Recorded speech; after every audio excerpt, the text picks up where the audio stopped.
Então, vamos continuar a nossa aula, Doutrina da Encarnação. Pedir para vocês abrirem a apostila. Nós paramos na página 3. Amém?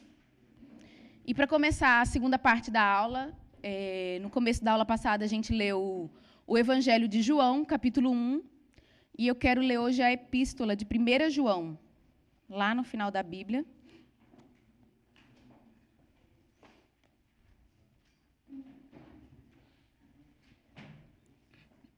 Primeira João, capítulo 1, versículo 1.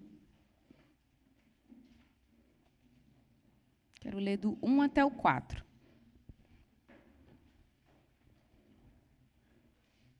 Fala assim: o que era desde o princípio, o que ouvimos, o que vimos com nossos olhos, o que contemplamos e nossas mãos apalparam a respeito do verbo da vida. Pula para o versículo 3. Sim, o que vimos e ouvimos, isso vos anunciamos, para que também tenhais comunhão conosco.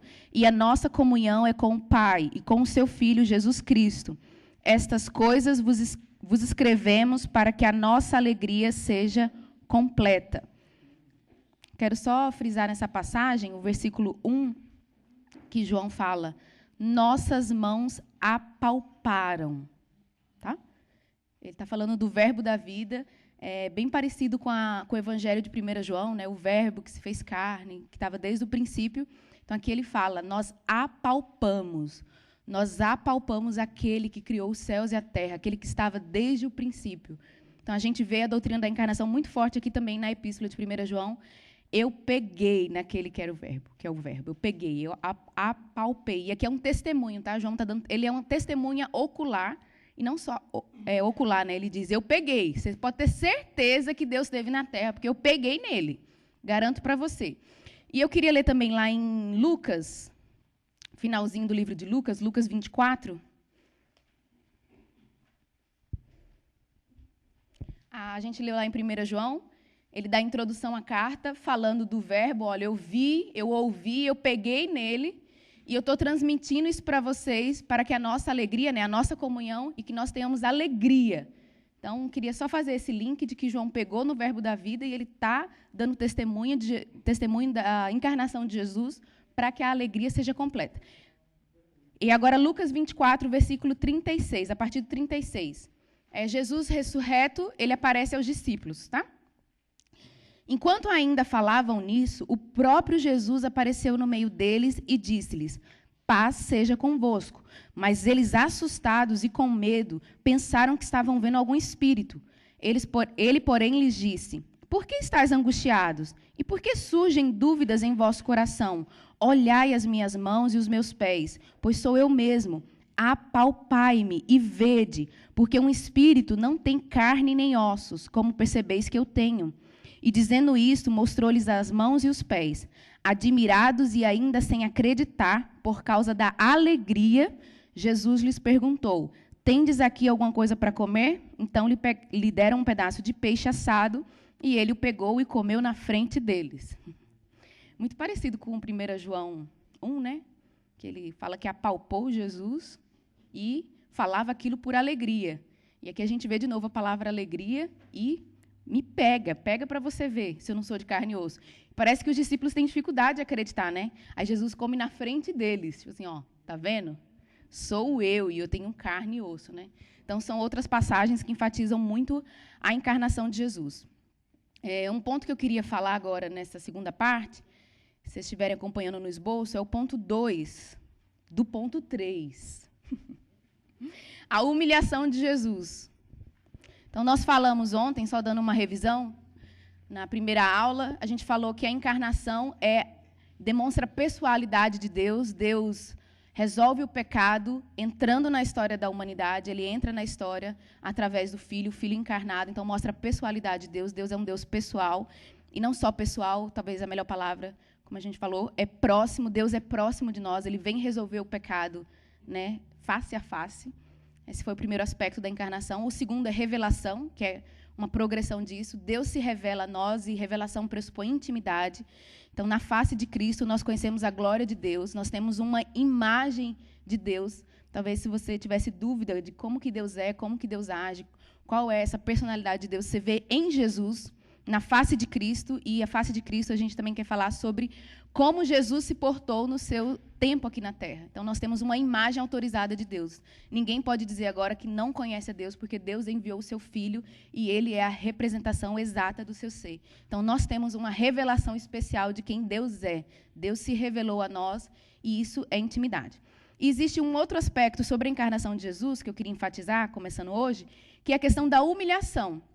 Então, para entender isso, vamos abrir lá em Filipenses 2.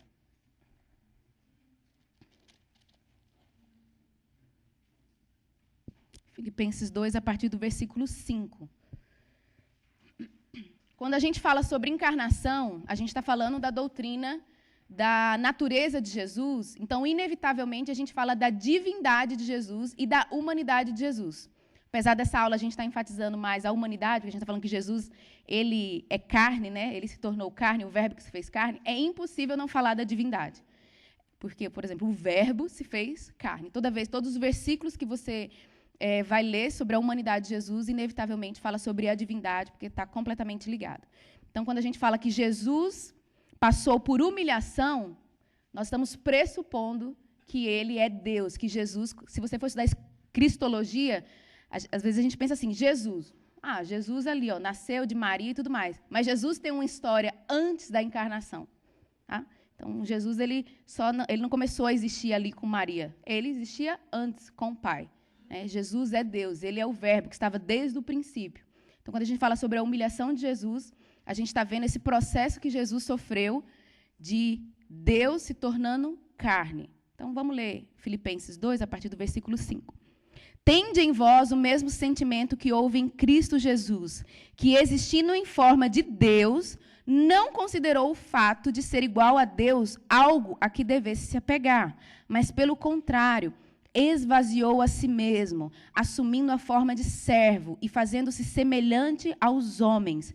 Assim, na forma de homem, humilhou a si mesmo, sendo obediente até a morte e morte de cruz. A partir do versículo 9, a gente vai ver a parte da exaltação de Jesus, mas eu quero ficar só com essa parte da humilhação. A encarnação pressupõe humilhação. Jesus é o Filho de Deus, estava desde o princípio e se tornou homem. A gente pensa, às vezes, que a humilhação de Jesus é só na cruz. Nossa, como Jesus foi humilhado na cruz, ali pregado na cruz, que humilhação, né? Veio para os seus e os seus os rejeitaram. Gente, mas a humilhação de Jesus começa desde o ventre de Maria, porque para pensar, o Deus, né? Estava com Deus desde o princípio, toda a criação, Jesus estava ali, agora Jesus está no ventre de uma mulher, uma virgem judia. A humilhação de Jesus começa muito cedo, começa desde essa limitação. A gente estava conversando ontem, eu e o Pedro, que as pessoas pensam assim, quando lê a história de Jesus, né? Olha, Jesus curou. Jesus falou para a mulher samaritana a vida dela, né? As pessoas pensam que Jesus fez isso como Deus. Jesus andando na terra é Deus, mas as coisas que ele fez como um homem. O que significa que eu e você podemos fazer obras até maiores do que ele. Ele mesmo falou isso, né? Então, a humilhação de Jesus inaugura um novo tempo na história da humanidade. Jesus sendo humilhado, Deus se tornando carne, se tornando um ser humano limitado. Porque a gente deveria parar e meditar mais nisso, né? Por exemplo, Jesus, um bebê, numa manjedoura. A Bíblia diz que Jesus crescia. Meu Deus, não tem nada mais humilhante do que isso para Deus, né? Porque uma coisa é você ser pobre e se tornar rico. Uma coisa é você ser rico. Perdão, fiz o contrário. Tá certo? Uma coisa é você ser rico e se tornar pobre. Jesus foi mais ou menos esse processo, né? Ele era Deus e se tornou carne, se tornou um homem, com todas as limitações que um corpo humano, um corpo físico tem. E com essa humilhação, ele se tornou servo, né? E inaugurou um novo processo. Qual é o processo? De que a salvação e o reinado vêm pelo serviço. Jesus, como um homem, em toda a sua humilhação e todos os processos, no ventre de Maria, nascendo, um bebê crescendo, uma criança, todo tipo de limitação que o corpo físico tem, Jesus no deserto. Teve que trabalhar, não tem nada mais humilhante que isso. Para Deus, né? Ter um chefe, Jesus teve que ter um chefe, né? Tudo isso inaugura um novo tempo na humanidade, de que é líder aquele que serve, vai reinar aquele que serve, vai ser maior aquele que serve. Então, a encarnação inaugura um novo tempo para nós e para a igreja. É uma nova forma de se conduzir o mundo, né? Aquele que é rei é aquele que serve. E Jesus serviu, e ele foi até o mais baixo que alguém poderia ir. Eu estava lendo um livro, eu indiquei ele no ano passado, chama O Livro que Fez o Seu Mundo, de um autor indiano. O livro fala sobre a Bíblia, como que a Bíblia moldou o mundo ocidental. Ele é indiano, então ele está escrevendo da perspectiva da Índia. E ele é bem franco, ele fala que o Ocidente é bem melhor por causa dos princípios bíblicos. E ele vai provando, ele prova por A mais B. Na verdade, o livro, ele escreve esse livro para o primeiro-ministro da Índia, que criticou os missionários cristãos. E um dos capítulos do livro é sobre heroísmo. E ele fala que o conceito de herói no mundo ocidental foi marcado por Jesus, porque Jesus morreu pelos seus amigos. E isso inaugurou um novo tempo na humanidade, porque não existia isso. Essa coisa que a gente fala, né? Quem é o melhor? Não, uma pessoa de coragem, uma pessoa de honra é aquele que morreu para salvar o outro no incêndio. Isso é lindo, né? Isso é lindo. E quem inaugurou isso foi Jesus. Então, com o seu processo de humilhação, de servidão, ele nos salvou e ele inaugura um novo tempo. Inaugura um novo tempo e um novo modo de nós vivermos, né? Porque cristão é aquele que é o pequeno Cristo. Então, aquele que dá a vida pelos seus irmãos. Ninguém tem maior amor do que esse. Então, na encarnação, a gente vê isso, esse processo de humilhação de Jesus e esse renascimento da servidão, do serviço como forma de salvação. Amém? Então, vamos para o quarto ponto. E eu queria começar lendo Jó capítulo 10, versículo 1. Todo mundo aqui conhece o livro de Jó, né? Mas não é um livro fácil de estudar.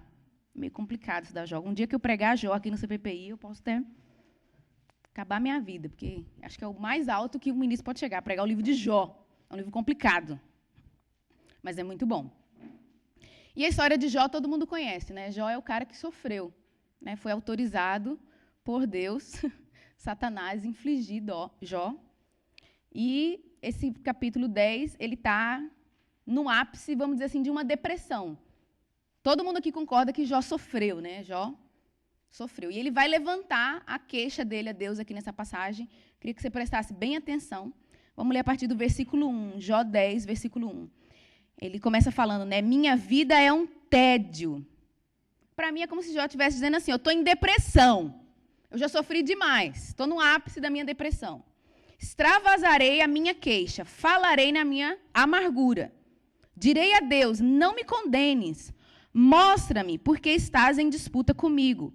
Sentes prazer em me oprimir, em desprezar a obra das tuas mãos, em favorecer o plano favorecer o plano dos ímpios? Versículo 4. Tens tu olhos de carne? Vês tu como vê o homem? Todo mundo já teve essa crise de Jó.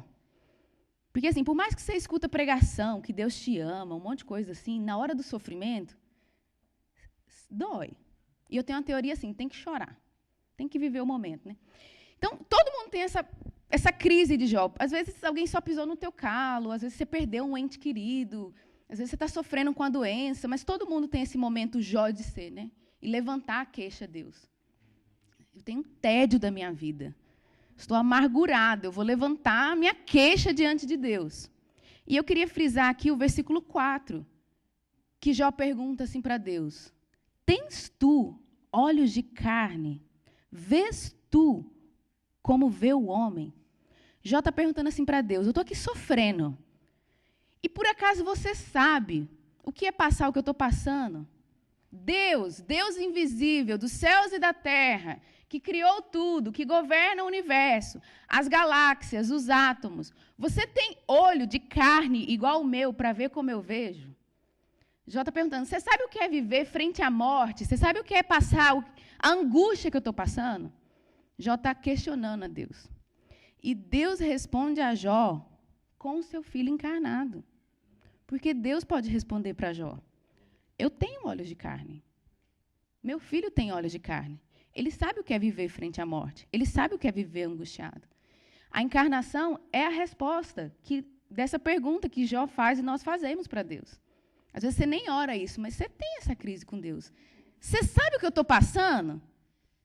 Porque, Senhor, o Senhor quer que eu vá na reunião, o Senhor quer que eu faça devocional, que eu seja honesto com o meu chefe, mas tu tem olhos de carne. Você sabe o que é o homem passador?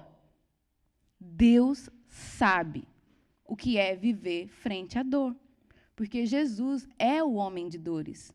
Isaías 53 fala isso, vamos ler lá, hoje vamos ler bastante a Bíblia. Isaías capítulo 53.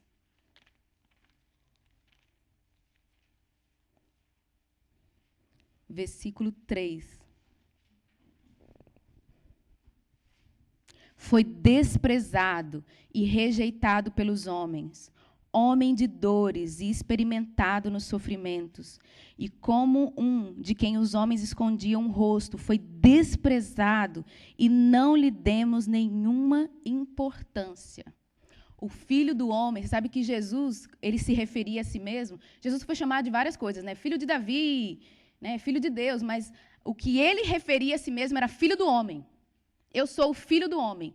O que é Filho do Homem? É filho da humanidade. Eu sou filho da humanidade, eu sou de descendência humana, eu sou carne e osso. Isso foi uma coisa que Jesus enfatizava muito. Filho do homem. E esse termo filho do homem também tem um significado messiânico, era usado para o Messias, né? Então ele estava falando, eu sou carne e osso e sou o Messias também, quando ele dizia isso. O filho do homem é um homem de dores. E esse foi sempre um paradigma na história da igreja, na teologia da igreja, se Deus pode ou não sofrer. Foi sempre um negócio complicado. Deus pode sofrer, mas ele não é soberano? Como que ele pode sofrer? Mas a Bíblia fala, ele é um homem de dores. Deus sofreu. Deus sofreu. Vamos ler agora outras passagens, Romanos 8, 34. Nós vamos abrir em Romanos 34 e depois em Hebreus 4. Quem os condenará? Cristo Jesus é quem morreu, ou pelo contrário, quem ressuscitou dentre os mortos, o qual está à direita de Deus e também intercede por nós. A gente gosta muito de intercessão, né? Tem gente que é chamado para intercessão. Mas tem uma verdade antes disso, é que Jesus intercede por nós. Talvez essa você não sabia, né? Que você intercede por muitas coisas pelas pessoas, mas antes de você interceder, já é um trabalho de Jesus. Jesus intercede por nós. E por que ele intercede por nós? Em Hebreus vai falar, Hebreus 4. Na verdade, Hebreus é o livro para isso, tá? Para falar esse assunto que a gente está falando. Hebreus 4, 14. Portanto, tendo um grande sumo sacerdote, Jesus, o Filho de Deus, que entrou no céu, mantenhamos com firmeza a nossa declaração pública de fé. Versículo 15.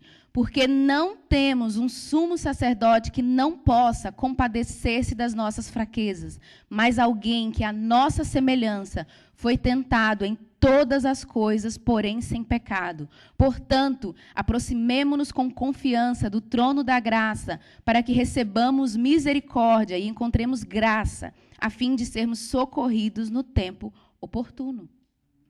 Gente, chega em casa e lê Hebreus todo, tá? Porque Hebreus fala sobre isso. Nós temos um sumo sacerdote que pode se compadecer de nós. E é por isso que ele intercede por nós. A pergunta de Jó foi respondida em Jesus.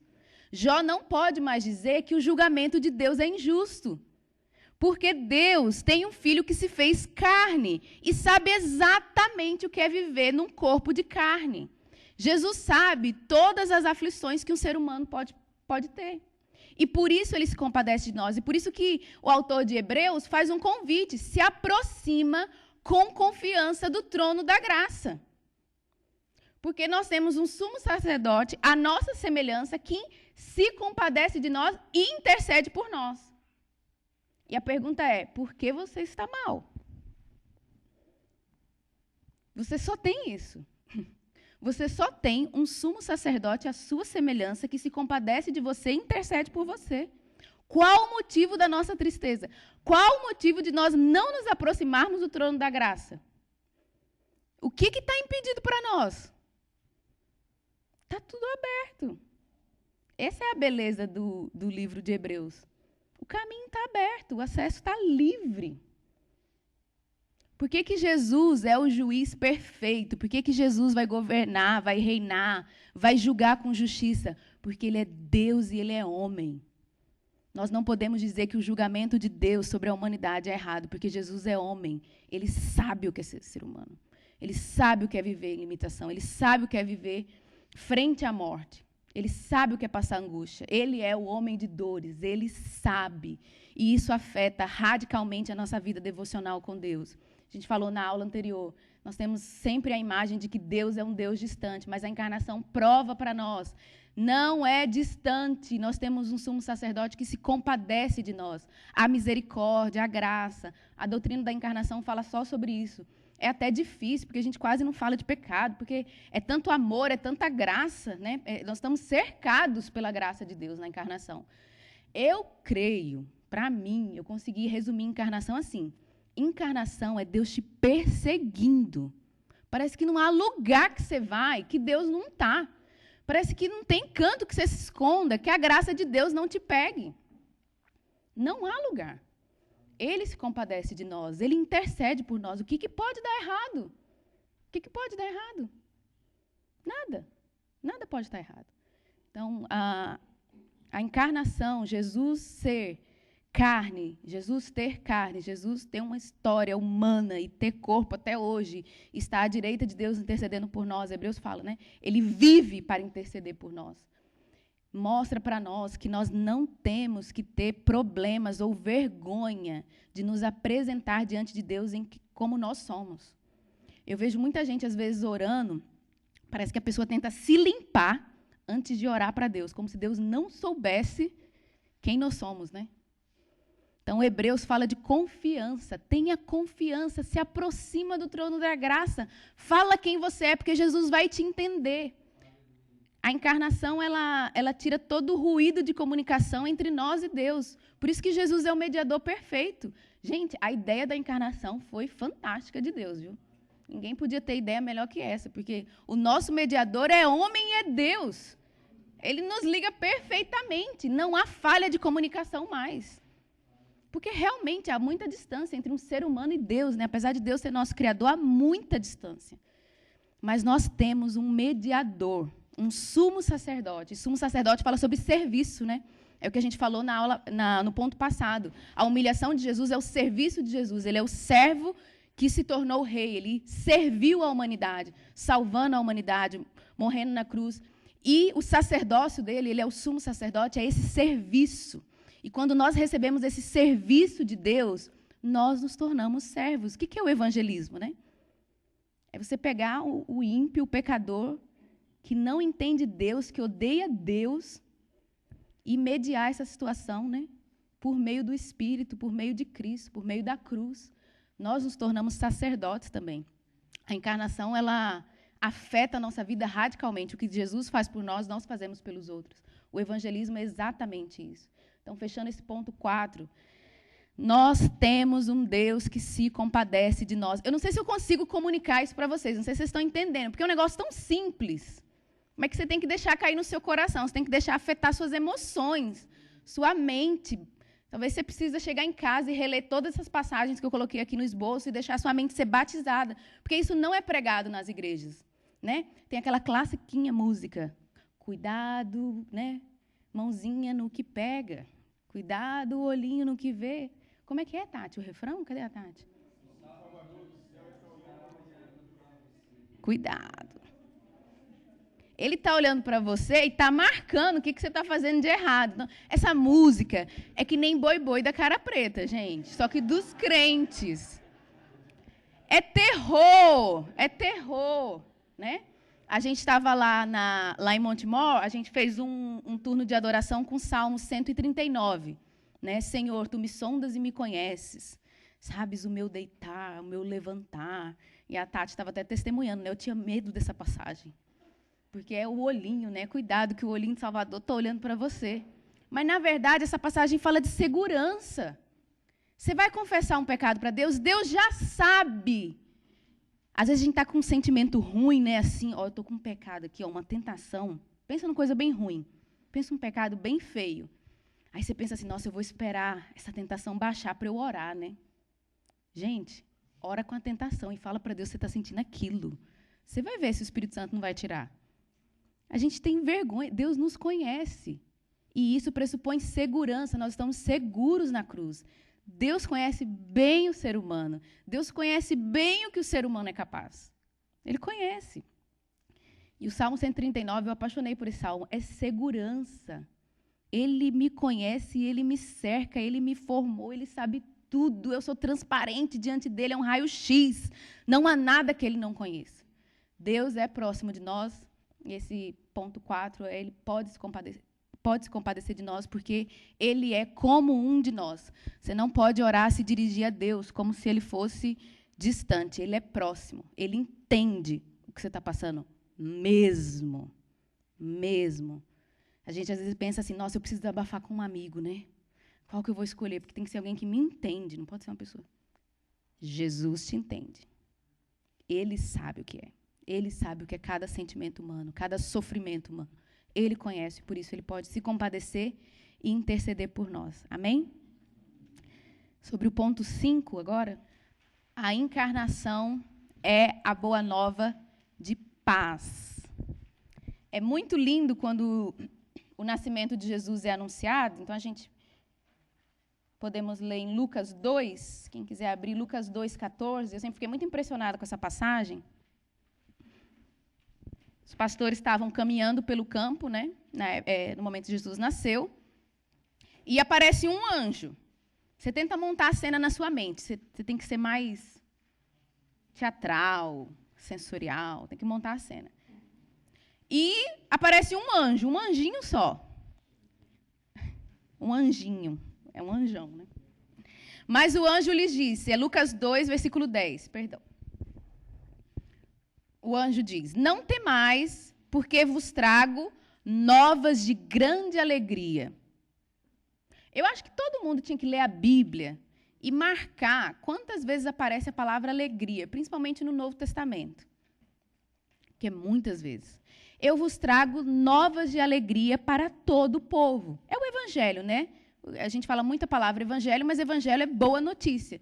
Nós somos os portadores da boa notícia. Só que às vezes a gente está meio triste, né? Falando da boa notícia, parece que é uma boa notícia triste.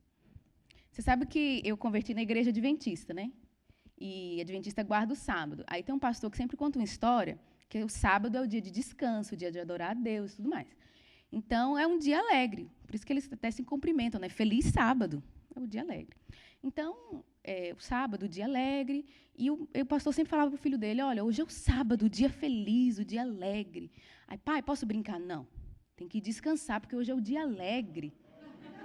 Pai, posso tal coisa? Não, hoje é sábado, é o dia alegre, o dia feliz. Ele, eu quero que acabe logo esse dia feliz.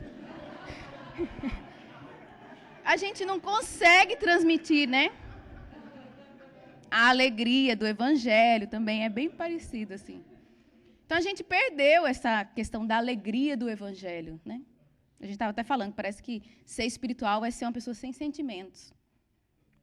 Bom, mas o Evangelho são novas de grande alegria. Minha versão fala grande alegria. Versículo 11. É que hoje, na cidade de Davi, vos nasceu Salvador, que é Cristo Senhor. E este será o sinal para vós. Achareis um menino envolto em panos, deitado em uma manjedoura. Então, de repente, uma grande multidão do exército do céu apareceu junto ao anjo, louvando a Deus e dizendo. Era só um anjo. Aí, apareceu o resto. Então, formou um grande coral, né? E louvavam a Deus dizendo. Então, esse é um corinho dos céus, né? Abriu a porta dos céus e apareceu o louvor dos céus aí, versículo 14. E o que os anjos estavam louvando, estavam cantando? Glória a Deus nas maiores alturas e paz na terra entre os homens a quem Ele ama. Os anjos estavam cantando, glória a Deus nas alturas e paz na terra. É Natal. É o corinho de Natal que a gente tanto canta, né? Paz na terra. E a gente esquece da beleza disso. Havia guerra entre céus e terra. Havia distância entre homem e Deus.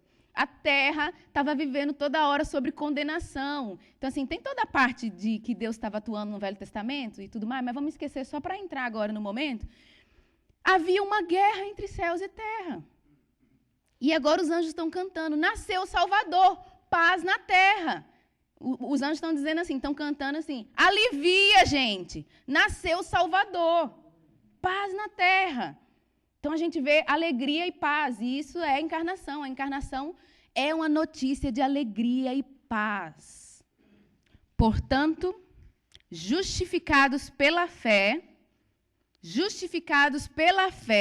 naquilo que Jesus fez, na obra de Jesus, no nascimento. Se você crê, você tem fé que Deus enviou o seu Filho, nascido na carne, e que ele viveu na terra, ele morreu e ressuscitou. Se você crê nisso, temos paz com Deus. É paz, gente, paz mesmo. É outra palavra que foi muito banalizada, né? Porque paz, né? Paz na terra, paz. Paz. O que é paz? É tranquilidade, não há mais condenação. Você pode ficar tranquilo. Romanos 5:1 é isso. Justificados, pois, fica tranquilo, porque nasceu o Salvador. Ligando com Lucas. E paz é paz, gente. Assim, de forma bem prática. Eu queria que essa aula fosse bem prática. Eu tenho me preocupado muito com a nossa vida do dia a dia, a vida prática, a alma. Quando você está aflito com as coisas mais bobas da sua vida, você pensa assim: justificados, pois, temos paz com Deus. Se eu tenho paz com Deus, qual o problema do meu chefe estar brigando comigo? Nenhum. Se eu tenho paz com Deus, qual o problema de fulano estar me rejeitando? Nenhum. Se eu tenho paz com Deus, qual o problema de eu não ter dinheiro? Nenhum. Nós ainda não fomos tomados pela totalidade do Evangelho. O Evangelho precisa tomar a gente como um todo. Se eu tenho paz com Deus, qual o problema do mundo estar uma confusão, minha vida... Quer ver outra? Qual o problema de eu ter feito algo errado? Se Deus disse que tem paz comigo. Porque a gente, às vezes, é fácil de perdoar o outro, mas às vezes a gente não perdoa a gente mesmo, né? Tem gente que comete erro e ele mesmo se martiriza eternamente. Deus está dizendo, eu te amo. A pessoa, não, mas eu não me amo. Não importa, eu não me amo.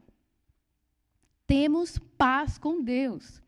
Essa paz é real. Então, só querendo relembrar que nós fomos criados, espírito, alma e corpo. Essa paz toma o nosso ser de forma integral. Temos paz com Deus.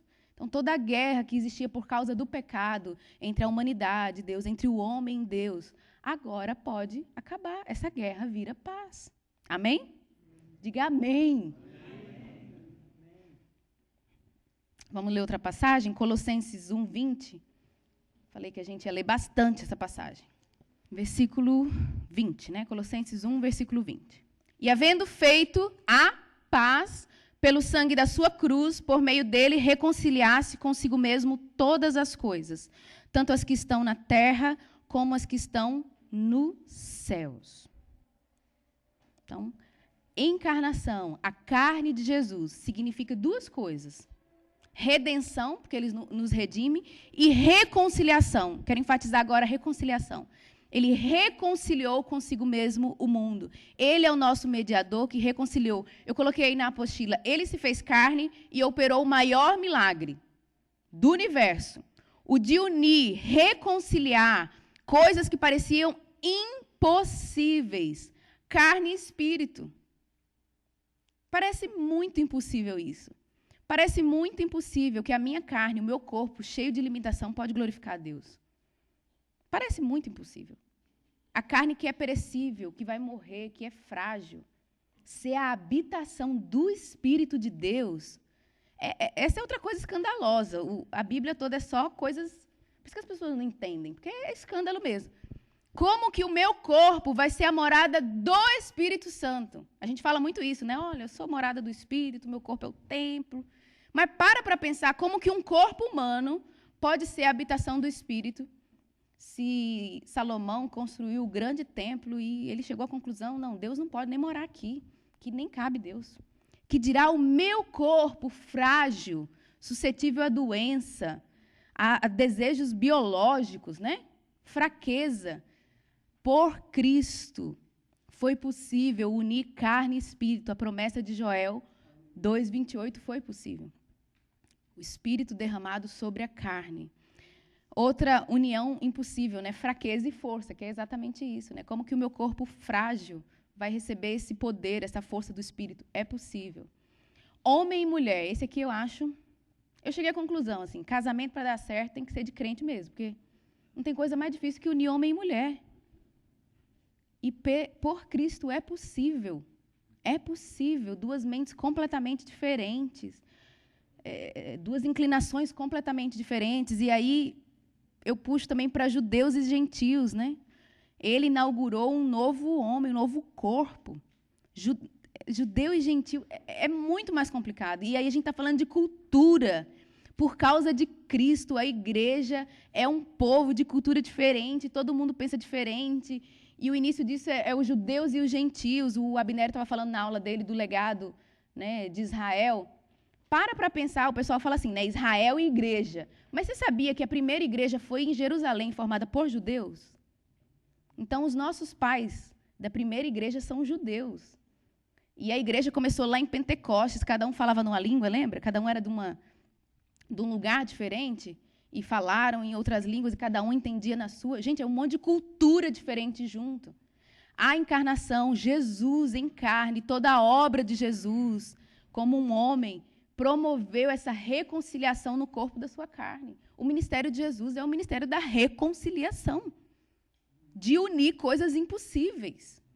Então, diversas vezes a gente está nessa crise de corpo, espírito, mundo material, mundo espiritual, mas não tem mais crise. Jesus uniu tudo, é possível. O ministério da reconciliação é o ministério do milagre. É possível. Se Jesus me uniu com o Pai, porque nada é mais difícil que isso. Jesus me uniu com o Pai. Por que o Espírito Santo não pode me unir com o meu marido, com a minha esposa? Não pode me unir com os meus irmãos de igreja? Não pode me unir com Israel? É um ministério completo da reconciliação. Tudo está completo. Eu coloquei aí indivíduo e igreja, o milagre da igreja. Eu assisti uma pregação, ouvi, semana retrasada, de um irmão Igor Miguel, lá de BH. Eu gostei muito, eu fiquei muito impactada. O nome da pregação é... Esqueci. Mas é mais ou menos assim. O milagre da cruz. Ai, não lembro. Bom, mas ele fala que por causa do pecado, nós entramos numa fase de ira contra Deus, né? Nós odiamos Deus por causa do pecado. O ser humano pecador, debaixo do pecado, por causa da queda, odeia Deus. Há uma relação de ódio. Nós odiamos Deus e por isso que o mundo odeia as leis de Deus e por isso que tem toda essa onda querendo de homossexualismo, porque o homem odeia Deus, odeia a lei de Deus, odeia tudo, né?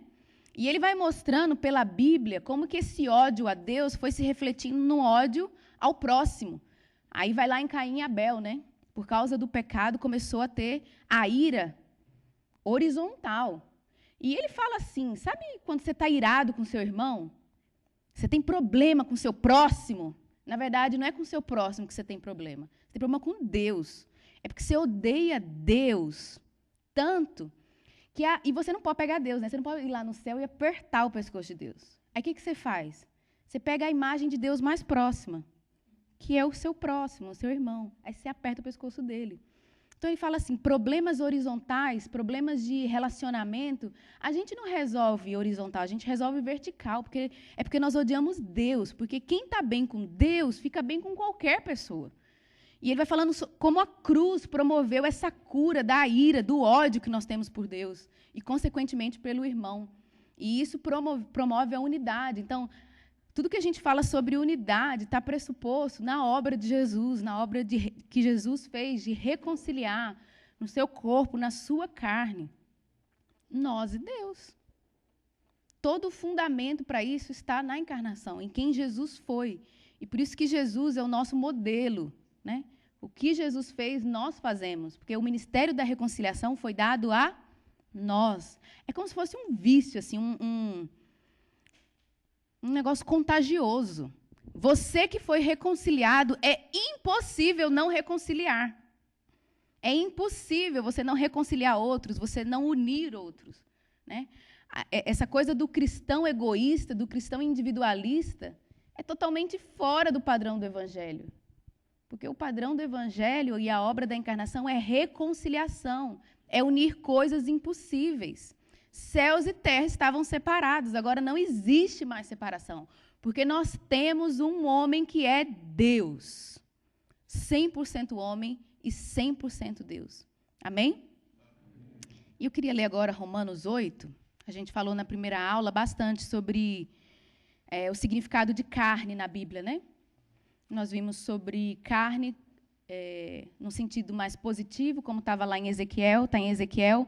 Eu vou trocar o coração de pedra e colocar um coração de carne. Mas também tem um sentido negativo que Paulo fala, né? A carne milita contra o espírito, não satisfazer os desejos da carne. Nesse sentido, ele está falando carne debaixo do pecado, né? E boa parte desses versículos estão aqui em Romanos 8. Então, só para dar uma contextualização, Romanos 7 é aquela parte que Paulo até fala no versículo 15. Não entendo o que faço, pois não pratico o que quero, e sim o que odeio. Aquela confusão toda. Mas no versículo 8... no capítulo 8, vamos ler o capítulo 8, a partir do versículo 1. Tem gente que usa muito essas passagens de Paulo, né? Aquilo que eu não quero fazer, eu faço. Você sabe, né, irmão? Bom, eu sei que Paulo diz que a lei do Espírito da vida me livrou da lei do pecado e da morte. Né? Muitas vezes a gente usa esse versículo para dar base à nossa vida de contradição. Mas vamos lá. Romanos 8, versículo 1. Portanto, já não há condenação alguma para os que estão em Cristo Jesus, porque a lei do Espírito da vida em Cristo te livrou da lei do pecado e da morte, pois o que para a lei era impossível, visto que se achava fraca por causa da carne, Deus o fez carne, condenando o pecado e enviando o seu próprio Filho em semelhança da carne do pecado e como sacrifício pelo pecado. Depois dessa aula minha, vocês vão ler a Bíblia, onde tiver carne, você vai grifar. Porque foi o que aconteceu comigo. Você vê carne em todo o tempo. Nem sabia que Deus gostava tanto de carne. Mas eu quero ler mesmo o versículo 31. Versículo 31 ao versículo 39. Essa é só a introdução de Paulo. Ele já falou, né? Não há condenação. Aqui ele vai repetir. Portanto... Gente, vamos ler com o espírito, assim, envolvido. Eu acho essa passagem, assim, uma das mais lindas da Bíblia. Talvez você teria que copiar ela em casa, escrever na sua porta, meditar nela, orar nela, todos os dias.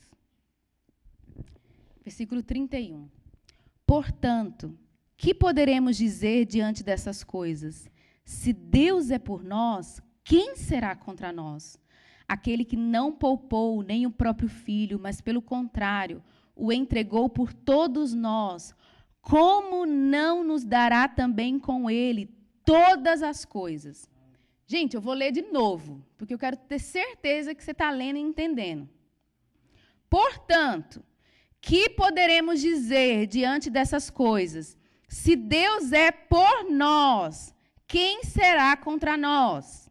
Aquele que não poupou nem o próprio filho, mas, pelo contrário, o entregou por todos nós, como não nos dará também com ele todas as coisas? Eu falei que o ministério da encarnação é Jesus unindo as coisas impossíveis, reconciliando coisas que eram impossíveis, céus e terra, Deus e homem. Então, literalmente, Deus veio para o nosso lado. Ou nós fomos para o lado de Deus. Deus está do nosso lado. E é o que Paulo está falando aqui. Se Deus é por nós, quem será contra nós?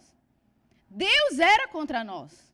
Deus era contra nós por causa do pecado. É uma verdade. Você não sabia disso? Saiba agora. Deus estava contra nós por causa do pecado. Mas por causa de Jesus, Deus agora é por nós. E se Deus é por nós, quem será contra nós? A encarnação fala de um compromisso de Deus. Se você tem dúvida que Deus vai te abandonar algum dia, que Deus vai te deixar algum dia, que Deus vai se esquecer igual uma mãe esquece do seu filho, você precisa olhar para Jesus. Porque o que Deus fez? Deus fez o filho dele em carne igual a sua. Ou seja, não vai te abandonar nunca. Você olha para Jesus, ai meu Deus, estou ali. Carne igual a minha. É um compromisso. É uma santa perseguição. É uma promessa estampada. Jesus encarnado é Deus falando que não vai desistir do homem. Deus não vai desistir. Deus fez do seu filho carne. Fez natureza humana. Nós estamos para sempre ligados com Deus. Para sempre. Para sempre Jesus vai ser humano. Glorificado e tudo. Você vê lá em Apocalipse, o cabelo ficou já até branco e tudo mais. Mas é homem. Para sempre. É um selo, é uma promessa, é um carimbo. A encarnação é a prova do compromisso de Deus com a humanidade. Eu não vou abandonar. Você pode fazer o que você quiser, mas eu não vou te abandonar. Você acha que você vai se esconder de mim, mas eu vou te pegar. É isso que Deus está falando. Mas vamos continuar o versículo 33. Quem trará alguma acusação contra os escolhidos de Deus? É Deus quem os justifica. Quem os condenará? Cristo Jesus é quem morreu, ou pelo contrário, quem ressuscitou dentre os mortos, o qual está à direita de Deus e também intercede por nós. A gente acabou de ler essa passagem agora há pouco. Eu estava conversando com o Pedro ontem à noite. Estava falando sobre questão de católicos e tudo, e eu contei para ele, eu tinha uma professora, quando eu estudava lá em Recife, de antropologia, ela era braço direito do Ariano Suassuna, não sei quem conhece, Alta Compadecida. Então, ela ia para o sertão pesquisar com ele, fazer todas as pesquisas para gerar aqueles filmes lá. E, numa das aulas dela, ela falou que existia um arquétipo em todas as religiões, que é o arquétipo da grande mãe. É bem interessante a gente estar falando isso, porque no Alto da Compadecida, quando chega diante do trono de Deus, que Jesus é um negro, Jesus ele meio falha, aparece Maria que intercede, né, por Lampião, se eu não me engano. E ela falava que todas as religiões tinham esse arquétipo da grande mãe, que é a salvadora dos oprimidos, que derrama amor pelos oprimidos, os que sofrem e tudo mais. E ela falou assim que no interior, assim no sertão, existe uma idolatria tão forte. Ela falou que encontrou em algumas casas pessoas que faziam chá com um santinho de Miguel Arraes. Eu não sei quantos conhecem Miguel Arraes, mas ele foi um político que atuou muito no Nordeste e levou luz para o sertão. Então, as pessoas faziam chá para tomar, para curar doença, para você ter noção. Miguel Arraes não foi nem um homem da história da igreja, tá? Foi um político. Hã? Isso. E é absurdo, mas o fato que ela falou também é que quanto mais no interior, mais onde tiver pessoas sofridas, existe adoração a Maria. E sabe por que existe adoração a Maria? Porque Maria é essa grande mãe que cuida, é essa imagem. Por quê? Porque nós não pregamos a graça de Deus. Esse mito da grande mãe é Deus. Deus não é o pai que castiga e Maria é a mãe que assopra. Deus é pai e mãe. Eu estava lendo Juliane de Norwich, eu nunca falo o nome certo, ela é uma mística da história da igreja, e ela fala uma frase que é assim: Deus é verdadeiramente nosso pai, como é verdadeiramente nossa mãe. E quando ela fala sobre a maternidade de Deus, eu acho que ela é uma das únicas, ela escreve poesia sobre a maternidade de Deus. E ela fala que em Jesus está a maternidade de Deus. Nossa, é muito lindo. Nós perdemos essa visão da graça de Deus, e por isso que onde tem gente mais sofrida, gente mais carente, eles não querem a imagem de Deus, porque Deus é um castigador. Eles querem Maria, por isso que quer, porque é essa visão da graça de Deus. E nos falta visão da graça de Deus. Nós temos medo do amor de Deus. Nós não queremos aceitar. Não, Deus não me abraça, não. Não me abraça. Nós temos isso. Então, nós precisamos de uma visão desse amor de Deus, da maternidade de Deus. Deus é aquele que nos provê. Maternidade fala sobre isso, sobre amor que envolve, amor que protege, amor que compadece. Como diz a Juliane de Norwich, assim como ele é verdadeiramente nosso pai, ele é verdadeiramente nossa mãe. E essa é a visão da graça de Deus. E Jesus está à direita de Deus intercedendo por nós. Para e pensa isso. Ele está, não é simbólico, não é uma metáfora. Ele está à direita de Deus intercedendo por nós. E por isso que Paulo fala, se ele é por nós, quem será contra nós? A encarnação, a obra completa da encarnação, Jesus criança, nascendo, Jesus morrendo na cruz, ressuscitando, estando à direita de Deus, significa uma frase. Ouve bem. A frase é: está tudo bem. Está tudo bem. Você sentiu falta alguma vez na vida do seu pai chegar para você e dizer: está tudo bem? Porque você sabe, quando a gente está mal, a gente corre para o colo do pai e da mãe, né? Para ouvir isso. Alguém precisa me dizer: está tudo bem. Deus está dizendo para nós: está tudo bem. A encarnação fala sobre isso: está tudo bem. O Filho fez tudo. Mas vamos continuar. Versículo 35. Quem nos separará do amor de Cristo? Será tribulação, angústia, ou perseguição, ou fome, ou privação, ou perigo, ou espada? Como está escrito: por amor de ti, somos entregues à morte todos os dias. Fomos considerados como ovelhas para o matadouro. Mas em todas essas coisas somos mais que vencedores, por meio daquele que nos amou. Pois tenho certeza de que nem morte, nem vida, nem anjos, nem autoridades celestiais, nem coisas do presente, nem do futuro, nem poderes, nem alturas, nem qualquer outra criatura poderá nos separar do amor de Deus, que está onde? Está em Cristo Jesus, nosso Senhor. Então, repetindo. Quantos daqui são filhos de Deus? Quantos daqui acreditaram no Evangelho? Uma notícia para você: você está sendo perseguido por um amor. Perseguido. Romanos 8, 31 a 39 é isso. Não tem lugar que você vá, não tem tempo, não tem poderes celestiais, autoridades, céus e terra, nada pode nos afastar do amor de Deus que está em Cristo. Encarnação fala de compromisso. Você está cercado. A nossa vida cristã deveria partir do pressuposto dessa visão. Não é que você tem que se cercar. Olha, eu tenho que me cercar, porque o pecado está difícil, o mundo está difícil, então eu vou me cercar. Porque muita gente encara a vida cristã como isso, né? Eu vou fazer as minhas cercas para me proteger do pecado, porque senão, se tiver um escapado, eu fujo, viu? Eu abandono Deus. Então, eu vou no CPPI, né? Que é mais uma cerca para me proteger das minhas tentações, né? Eu vou fazer CPP. O CPP é a última cerca. Tipo assim, vou para bem longe, sem TV, sem internet. Mas não é essa a visão cristã. A visão cristã é que o amor de Deus já nos cercou. Não tem para onde eu ir. Não tem. Nada pode me separar do amor de Deus. Há um compromisso de Deus comigo. E, irmãos, isso é tão seguro. Isso dá tanta segurança. Porque não é que eu estou lutando contra o pecado. É que Jesus está lutando contra o pecado dentro de mim. E Jesus já é vencedor. Então vai dar tudo certo. Entende? Jesus está do seu lado. Você não está guerreando para mostrar para Jesus que você venceu. Ele está guerreando com você. Já. Quando eu peco, eu olho assim, vai passar, eu tenho certeza. Vem tentação, você pensa, eu tenho certeza que vai passar. Porque eu sou mais que vencedor, por causa do amor de Cristo, que me envolve.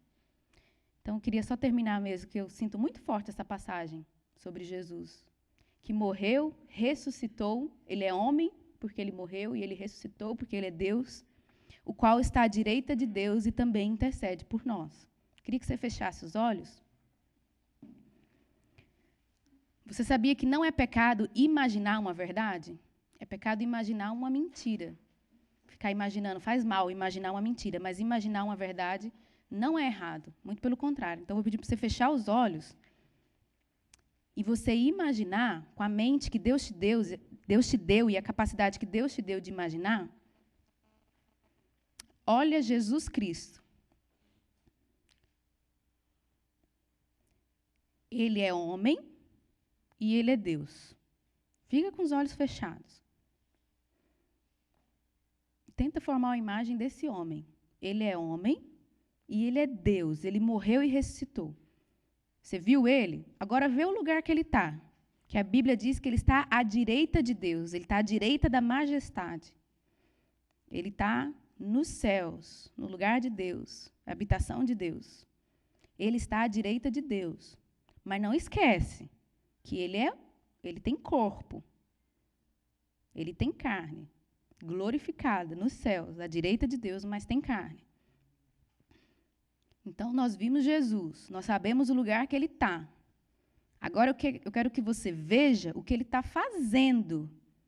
Porque Paulo está nos garantindo que Jesus intercede por nós. O Filho de Deus, aquele que era desde o princípio, na criação, o Verbo de Deus, é homem, é Deus, está ao lado de Deus e intercede por nós. Ele vive para interceder por nós.